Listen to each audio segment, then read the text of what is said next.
Back, it's been a busy year filled with viral moments and hard-hitting investigations that got results. Let's head back out to Fremont Street with 13 investigative reporter Joe Bartels, and he has a look back at some of the moments that made 2019 so memorable. Joe.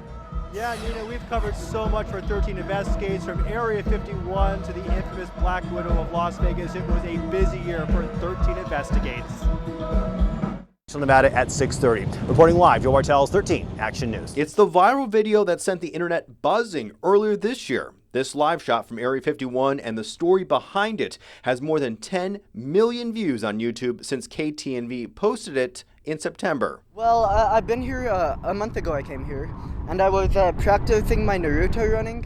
Doing the Naruto run behind me is Elia Elixir. He shot to internet fame within hours after the video went viral. It's crazy. It was all over Instagram, on Twitter. I saw John Cena posted a picture of me running, and then Jack Black did a little video of him running with me. Yeah, it was really cool. I didn't expect it at all. And show. We were covering the Storm Area 51 event turned alien stock in Rachel, Nevada. Up to 30,000 people were estimated to camp at the tiny town about 2 hours north of Las Vegas.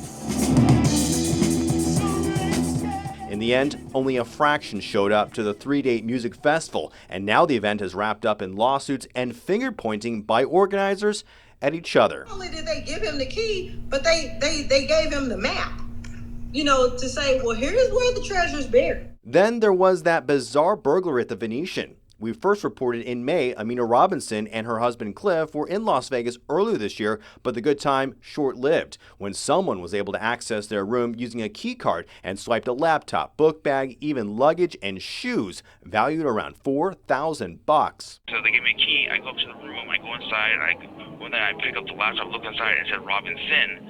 So I was like, okay, wait a minute. There was a mistake with that.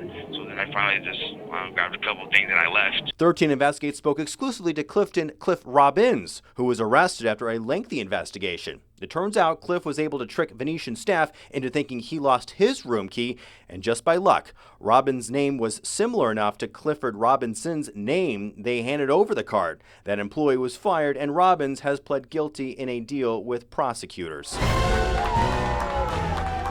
So I had heard that, millennials weren't getting married and they had no interest in that. So I think one of the surprises is that our data does not show that. Our data shows that millennials are getting married. 2020 could be the year couples fall back in love with Las Vegas. Clark County marriage rates dropped to at least 20-year lows in 2019. Millennials, those born between 1981 and 1996, make up the largest generational group getting married, but aren't tying the knot in Las Vegas as frequently as the older Gen Xers. February should be fabulous next year. 2020, because it's a round number, is probably going to be an excellent date for us. In February, the pop-up wedding kiosk at the airport will return for the potential rush of people saying I do in Las Vegas for 2020.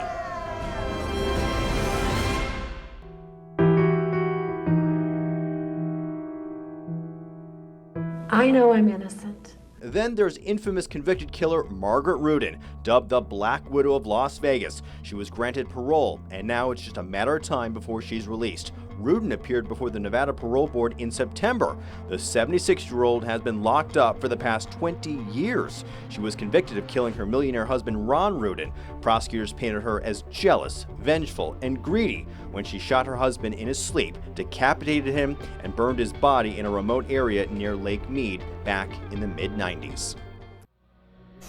And Margaret Rudin could be released sometime in January. Let's toss it over to Todd and Tricia on the Las Vegas Strip.